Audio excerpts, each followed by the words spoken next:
Hello everyone, Ruby Ravel here, a mesmerizing and munificent manticore, here to talk to you today about Venus in Leo. And just what can one say about this splendiferous lion heart? Well, I can say an awful lot because this is my own natal Venusian placement, and it's also one that I find irresistible in other people. When I meet other Venus in Leos, I cannot resist. Mama's got to have them, she's got to eat them up, she's got to devour them, she's got to taste all of those sexy rainbows.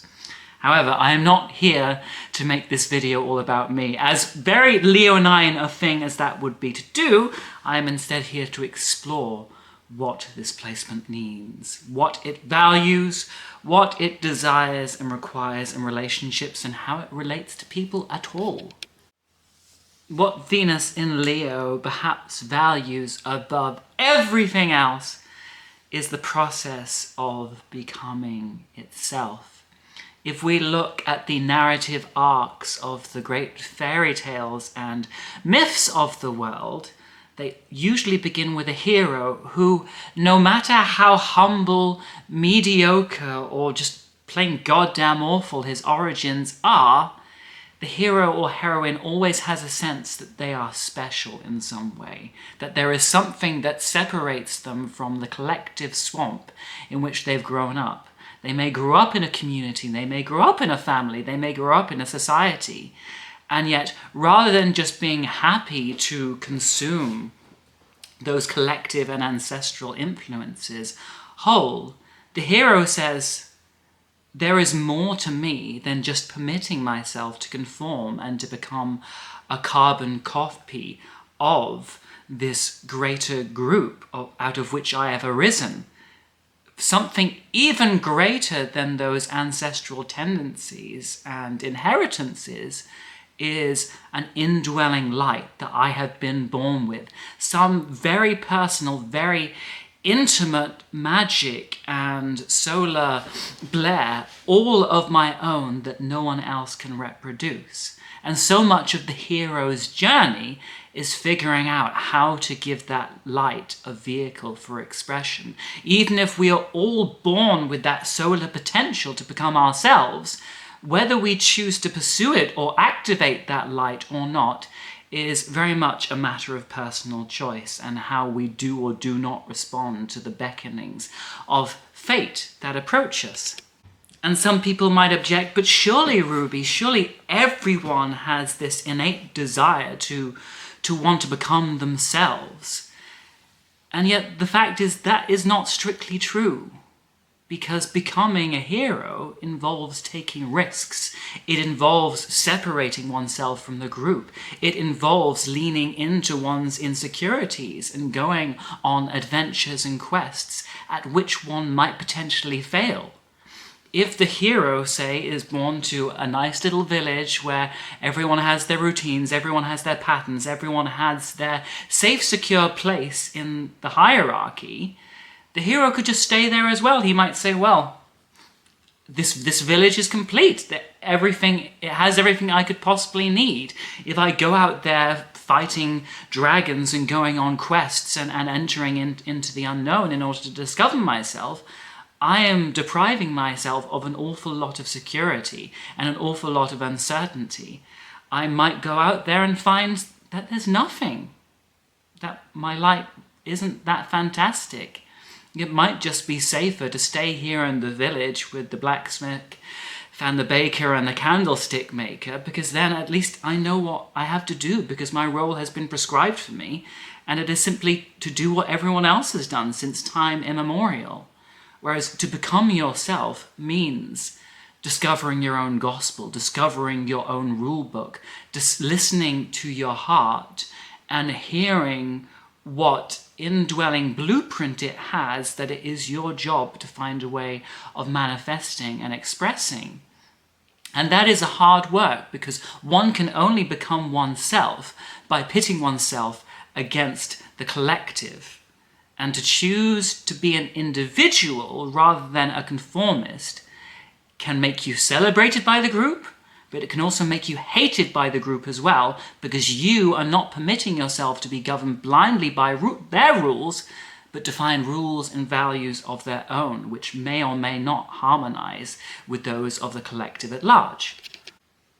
So Venus in Leo values bravery and extroversion, the ability to truly put yourself out there as yourself rather than as whatever form you feel is expected of you by other people, because we need to be brave in order to become ourselves. It's not something that happens easily. It's not something that someone serves up to us. We can't go in a restaurant and say, you know, can you make me a personality, please? It is a labor that we have to construct for ourselves. It is a bespoke masterpiece. It is the quest to make something original, to find a face of God that has never been exposed to the world before. So if you are going to pit yourself as one man or one woman against the greater outer darkness of the collective, to take that risk to say, my individuality matters enough to flout the face of convention, then you need to have some self-confidence, you need to have some self-righteousness, you need to have an inbuilt sense that what you are doing is correct and divinely appointed. If you allow yourself to be too beset by doubts, if you allow yourself to be too susceptible and receptive and impressionable to criticism and the feedback of others, then there's a good chance that over time you will cease that journey, and instead you will allow yourself to be molded by other people's values that may be good for them, but not actually good for you or in keeping with what you want. So for Venus in Leo to really work, it has to have a sense of the divine fuck you. And by this I mean the divine fuck you that says, I'm going to do what I want and what I know I should be doing, regardless of what anyone else tells me. I'm going to be what I know I am meant to be, regardless of what anyone else tells me. And even if the whole world turns against me and tells me I am wrong, I have that connection to my inner heart that knows that I am right and doing the right thing, and that I am living out the nature that has been appointed by me to God, that it was my journey and my destiny in this life to be special, to be unique, and that I'm not. So you could say that Venus in Leo has a sense of destiny, of a deeper purpose, of a divine calling, that it was brought forth into this world to be some kind of hero or heroine, to do something that only it could do. So many legends and fantasies revolve around this figure of someone who is prophesied, who was foretold that in future ages would come to be the savior of mankind, to be the great redeemer of the race.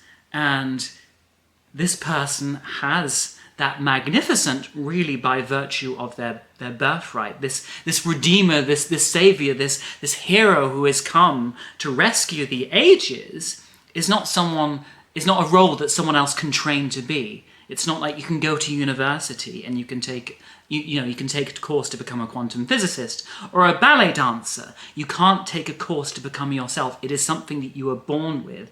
It is your divine birthright. And that is why Leo is associated with monarchy, with kinship, with queenship, that says there is something that I have been born with, that was transmitted to me from the other side, and which I have carried from the other world into this one.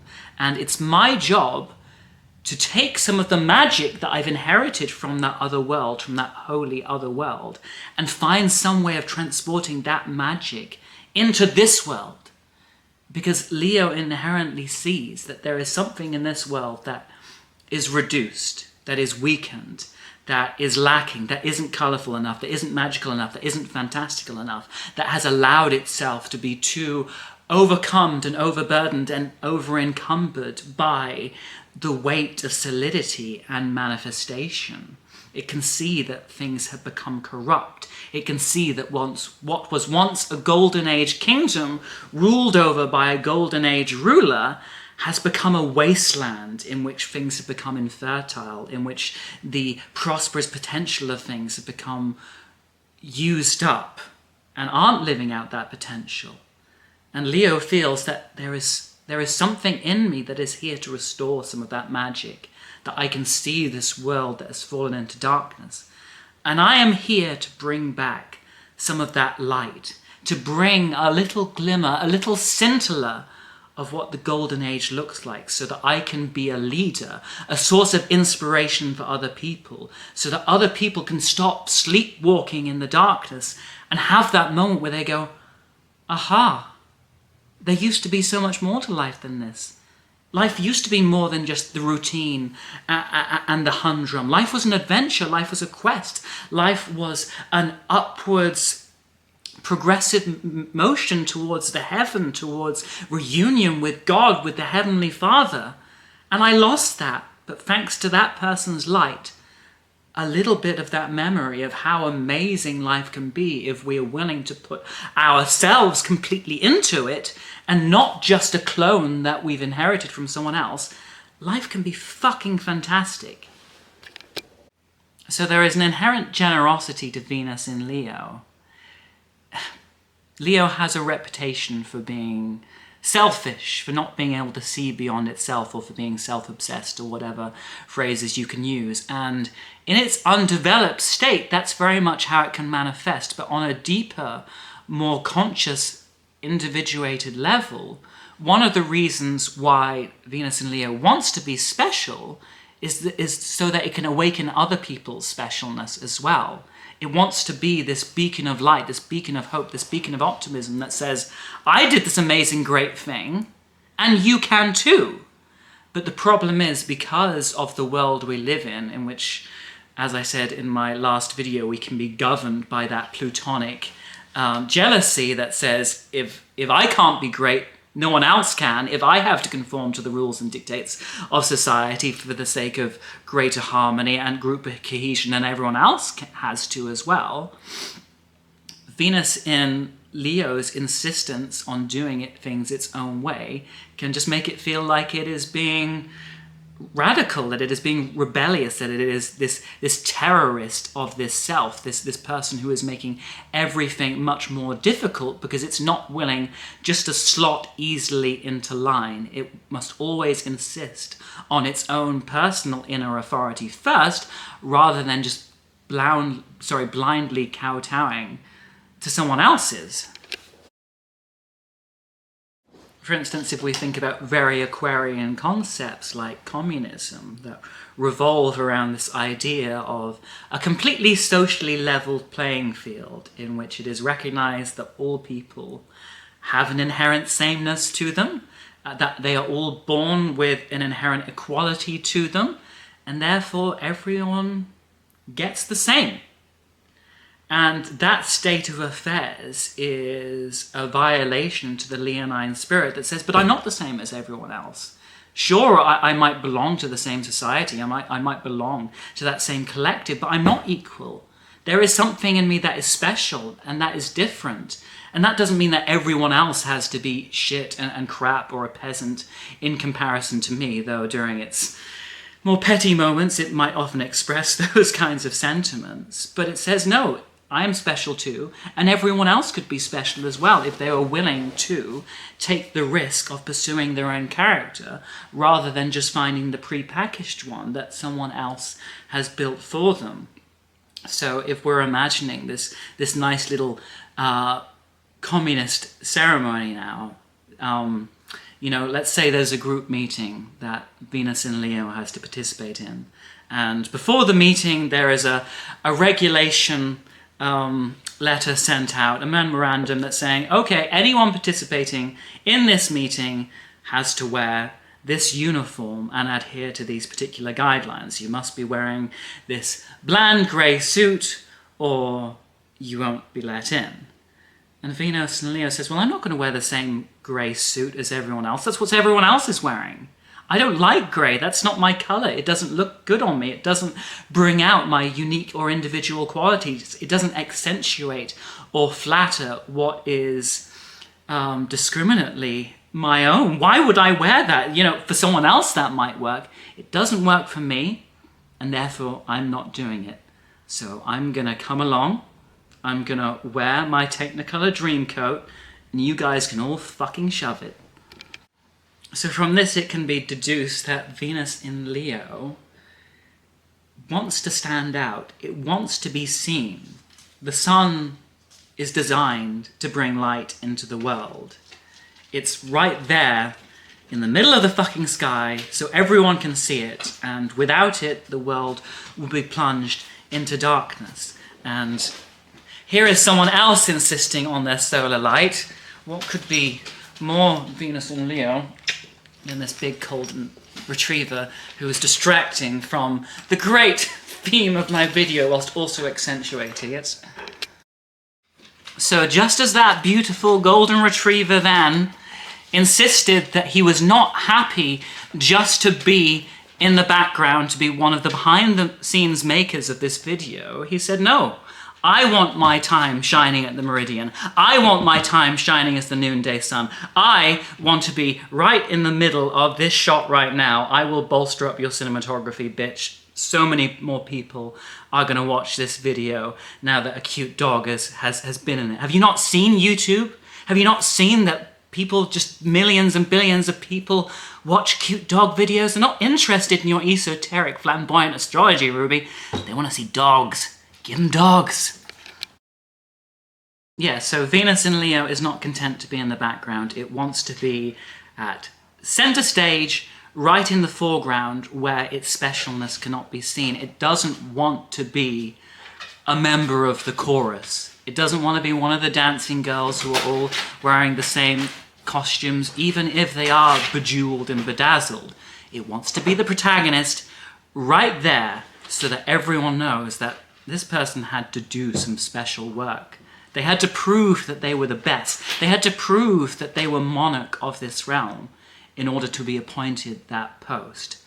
So just as the fiery Venus before that, Venus in Aries, cares about competitiveness and the ability to prove its superiority in every given situation, it's slightly different for Venus in Leo, in that it wants to find those areas in which it naturally shines, those areas in which it has worked hard to cultivate its own superiority, and then to stay there, to find an area where it can have authority, where it can say, this is the place where I have a throne, and I deserve to stay here, because when I do this thing, I'm fucking magnificent.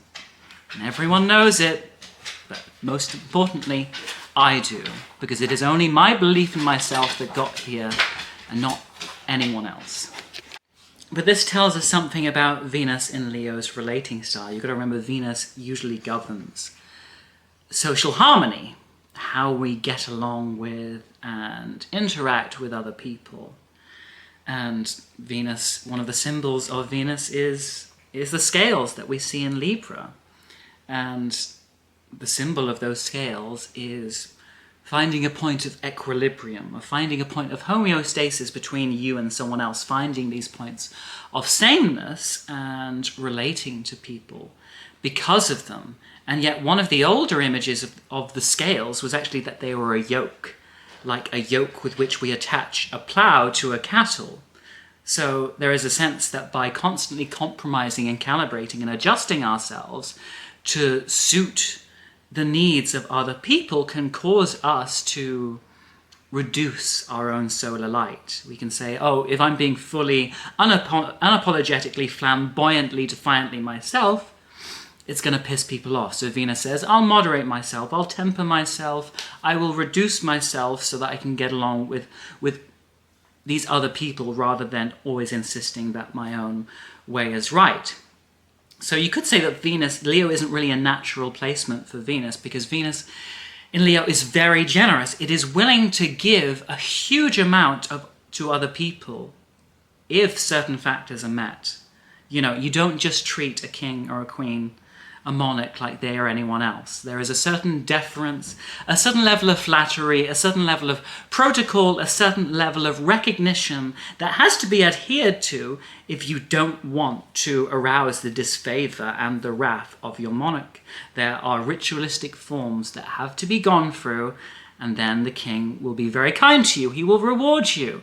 You can do the tiniest thing, and if the king is in the right way, he'll make you a made man or a made woman forever and give you a massive annuity just because you told him a fart joke that made him laugh. There are examples of this happening to fools and jesters. I'm not just plucking this out of the air.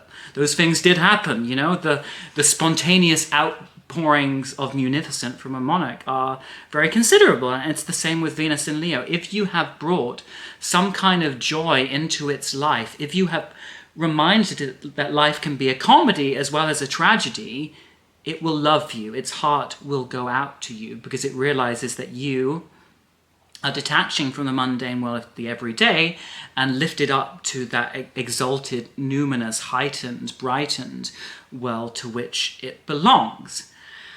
So, provided someone recognizes Venus and Leo's specialness, provided someone says, you are really a unique person, you are really amazing, I can see that you are different from anyone else I've ever met, and therefore should not be held beholden to the same rules as everyone else, then Venus and Leo says, thank you, I love you, and I will offer you exactly the same latitude. I will give you great things. I will write you poetry. I will entertain you with jokes. I will lift you up with the effortless stagecraft of my soul. And then you can be a protagonist in the drama of my life too. You won't just be in the audience with me. You will be on stage right there with me. You will be on a throne sat next to me. That's how much I think of you. However, if Venus in Leo's pride is not recognized, if its specialness is not acknowledged, if people do not feel that that somehow gives it a golden ticket to act or behave differently from everyone else, that is when the pride and the ire and the monarchical wrathfulness of Venus in Leo kicks in. And then this Venus will not be harmonious. It will not be generous. It will be completely the opposite. It will dismiss you from its court. It will be aloof. It will treat you as though you are beneath it, that you are not worth its time, or if it's really angry, it will just verbally tear you to pieces for daring to come into its throne room and insult and denigrate the magnificence of what you see with your petty, low-born, farm-bred ignorance. So sincerity, I think, is of big importance to this Venus placement. Because while Venus in Libra or in Taurus, or with a more typically Venusian sign, might be willing to go through the motions of certain social formalities and social civilities just for the sake of getting along with other people, there are a great many times when that involves a huge amount of insincerity, where it means being one of these flattering courtiers or these hyper-polite people ruled by etiquette who say all the right things because it's what's expected of them, but there's no actual deeper meaning or love or content behind it. It is just all outer forms that someone else is committing to simply for the sake of getting on with someone else. Whereas Venus in Leo isn't interested in getting along with people just for the sake of getting along with people. It's like, sure, I could give my time and energy and solar light to everyone, but is everyone uniquely worth it? You know, I'm not a Libra. I'm not going to go around a dinner party and decide that everyone here needs exactly 1.5 minutes of my time and I'll just go around them all in a cycle. No, I'm going to give my heart, my love and my soul to those people who make me feel good, who make me feel like I can be myself. I will give them the whole operatic work of my life if they give me that recognition, if they really matter to me. I'm not happy just to dispense it equally to everyone. I'm giving it to those who are reflections of my own light, who are vessels for their own individuality as much as my own. So whereas some of the less developed manifestations of Leo can fall into this trap of wanting to be the performer and wanting everyone else to be an audience member, when Venus in Leo is truly in tune with itself, what it wants is an equal. someone else who can be a playmate, someone else who can be a great protagonist on the stage of life, someone else who is shining with their own light. And that light doesn't have to be the same as their own, it can be very different. Usually there's going to be some overlap, but their light can be very different. But so long as that light is sincere and true and authentic to the other person, then the Venus and Leo person will recognize it. It will say, we are both heroes on our own quests. We are both going out there and doing our thing. We both could have been consumed by the dragon of the collective, and instead we fucking slayed it. Instead we became Apollo. Instead we became this Apollonian figureheads of personal illumination. And you can see my light and I can see yours. And how could we not? Because with all the clouds that we're surrounded by, those lights really stand out. And therefore I feel like the relationships and the connections that Venus and Leo tends to be attracted to are going to have a fated mythic quality. Because if you're just looking for a partner who slots easily into a pre-constructed role or set of expectations or variations that you've imposed on your own relationship needs, then many people can fill them. You can say, yes, I want a partner who likes this, I want a partner who does that, I want a partner who is this, I don't want a partner who is that. But when you're saying, I want a partner who is truly themselves, you are asking for something much bigger but also much more ambiguous. And like I said, true individuality, true personality, someone who is truly committed to their own quest and isn't interested in just mimicking anyone else's, those people are rare. And finding people who have that mythic, heroic magic is rare. So when one of those people finally does appear, it feels so fucking fated. Because you've had to work such a long time, because you've had to traverse so many mountains, because you've had to fight so many ugly ogres to find this magical person who was sent to enrich and magnify and illuminate and more greatly colorize the inherent tapestry and beauty of your own journey. It feels like a big deal. It's not an everyday thing. It's not something you can just take for granted. And so when Venus and Leo does fall in love, it falls in love in a big way. Love for it isn't just an everyday experience of, oh, I saw someone pretty at the shops and they were quite nice and, you know, we'll go for a beer later, and if it works out, if the sex is good, if we have a nice time, we'll probably carry along together. It says, no, I was walking down the street and then suddenly this ray of light descended from the heavens and I saw someone who is unlike anyone I've seen before.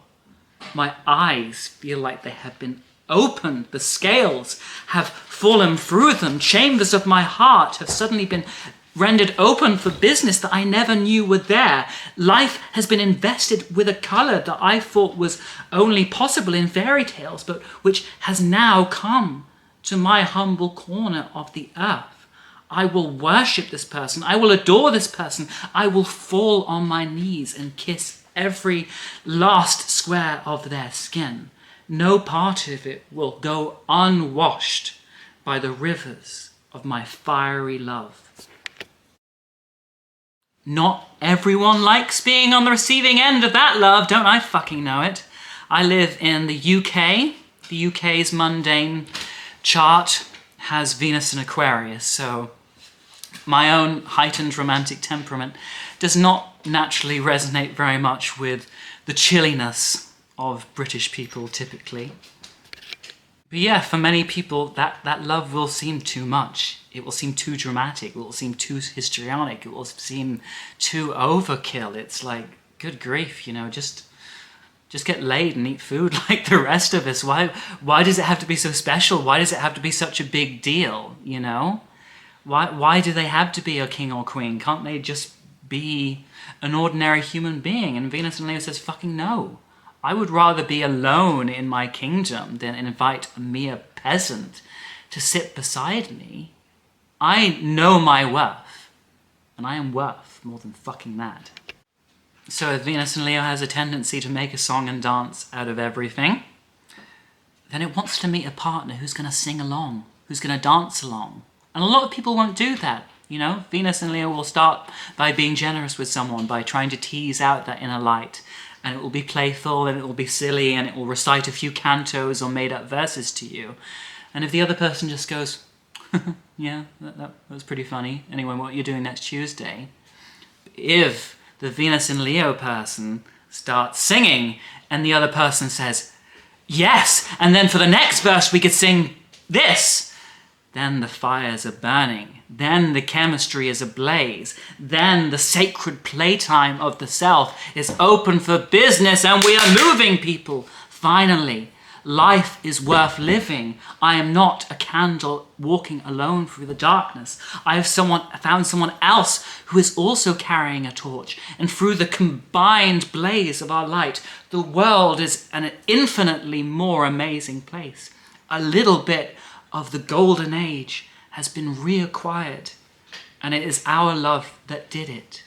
Our love that is an echo of the ages.